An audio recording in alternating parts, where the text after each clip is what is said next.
নমস্কার বন্ধুরা, আমার রান্নাঘরে সবাইকে স্বাগত। এঁচোড়ের তরকারি তো সবাই নিজেদের মতো বানিয়ে থাকেন। এইভাবে একবার এঁচোড় রান্না করে দেখুন, সম্পূর্ণ নিরামিষ, খেতে দুর্দান্ত লাগবে। তো চলুন দেখে নেওয়া যাক আমি কিভাবে এঁচোড় রান্না করে নিচ্ছি। এখানে আমি একটা মিডিয়াম সাইজের এঁচোড় কেটে নিয়েছি। ছালটা ছাড়িয়ে ডুমো ডুমো করে কেটে ধুয়ে রেখেছি। এঁচোড়টা আমি প্রেসার কুকারে 2টো সিটি দিয়ে একটু ভাপিয়ে নেব। সামান্য একটু নুন দিয়ে দিয়েছিলাম।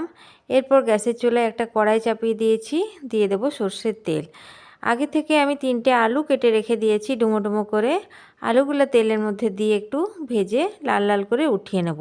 তেলের মধ্যে দিয়ে দিলাম একটুখানি হলুদ গুঁড়ো। তেলটা গরম হয়ে গেছে, কেটে ধুয়ে রাখা আলুগুলো এর মধ্যে দিয়ে দিলাম। বেশ খানিকক্ষণ ধরে আলুটা ভেজে নিতে হবে, যাতে আলুটা একটু লালচে করে ভাজা হয়।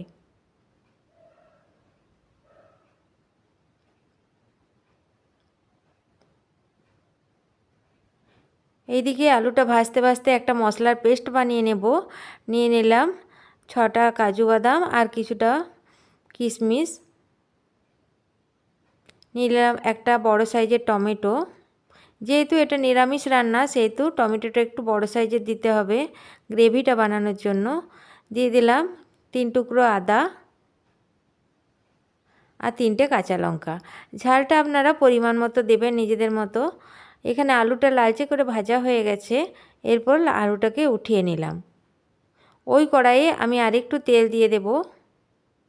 যেহেতু এঁচোড় রান্না করতে একটু তেলটা বেশিই লাগে।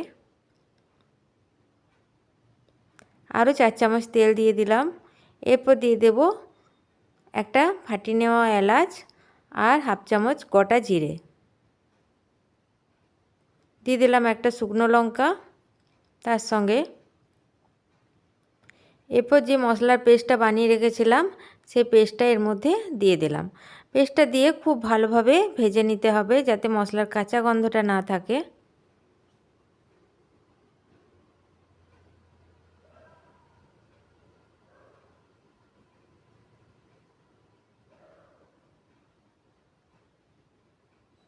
এরপর কিছু গুঁড়ো মশলা দিয়ে দিলাম। দিয়ে দিচ্ছি পরিমাণ মতো হলুদ গুঁড়ো, পরিমাণ মতো নুন, হাফ চামচ লাল লঙ্কার গুঁড়ো, 1 চামচ জিরে গুঁড়ো আর 1 চামচ ধনে গুঁড়ো।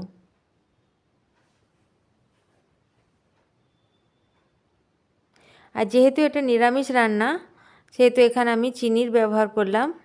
হাফ চামচ দিয়ে দিলাম চিনি। এরপর বাকি মশলার পেস্টটা দিয়ে অল্প জল দিয়ে এর মধ্যে দিয়ে দিলাম। দিয়ে খুব ভালোভাবে মশলাটা কষিয়ে নেব।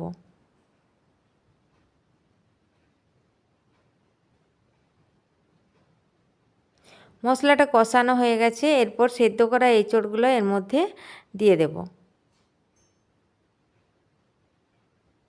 এঁচোড়গুলো দিয়ে খুব ভালোভাবে মশলার সাথে মাখিয়ে আর বেশ কিছুক্ষণ ধরে কষিয়ে নেব। যেহেতু এঁচোড়টা আমি সেদ্ধ করেছি, সেহেতু আমাকে একটু বেশিক্ষণ ধরে কষিয়ে নিতে হবে। এরপর ভেজে রাখা আলুগুলো এর মধ্যে দিয়ে দিলাম। আলু আর এঁচোড় বেশ খানিকক্ষণ ধরে একটু কষিয়ে নেব। যত কষিয়ে নেব তত এঁচোড়ের স্বাদটা খুব ভালো আসবে।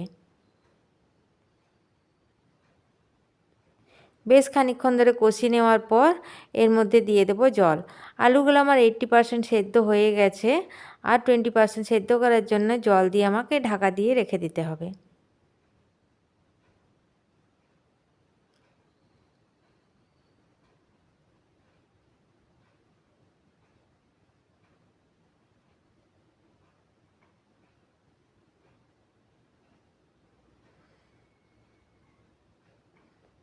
জল দিয়ে নাড়াচাড়া করে কম আঁচে ঢাকা দিয়ে রেখে দেব মিনিট 5।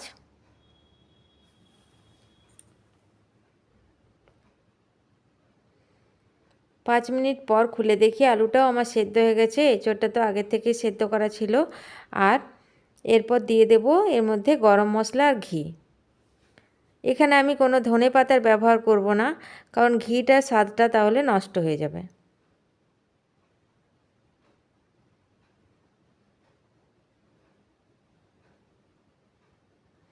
দিয়ে দিলাম হাফ চামচ ঘি।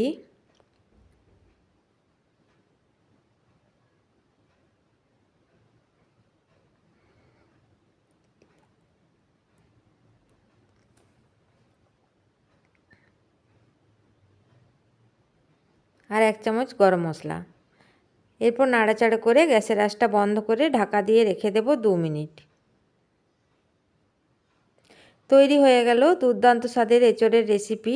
আমার এঁচোড়ের তরকারি যদি ভালো লাগে তো আমার চ্যানেলটিকে সাবস্ক্রাইব করার জন্য অনুরোধ রইল, সঙ্গে একটি লাইক করে দেবেন।